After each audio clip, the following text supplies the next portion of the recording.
And UK teacher meets former student after.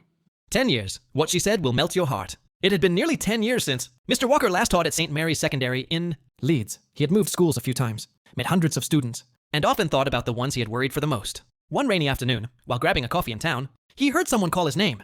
Mr. Walker? It's me, Sophie! He turned to see a confident young woman smiling at him, and it took him a moment to remember Sophie Jenkins, the quiet 14-year-old who used to sit at the back of his class, doodling in her notebook, hiding sadness behind a polite smile. They caught up for a few minutes, and then she said something that nearly brought him to tears. When I was 14, you said something I didn't really understand at the time, she told him softly, but I remembered it.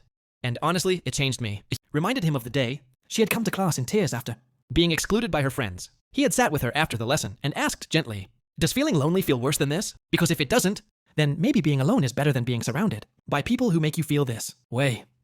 At the time, she had only nodded, but now she told him those words had stayed in her heart. Then they made me realize I didn't have to keep people in my life who made me feel small, she said. It helped me choose better friends, better paths. It helped me become me. Mr. Walker smiled, humbled and proud. As a teacher, you often wonder if your words matter, if they ever stick beyond the classroom. Hearing Sophie's story reminded him why he had chosen this job in the first place. Sometimes, one conversation can change a life. And sometimes, years later, life gives you the rare gift of finding out that it did.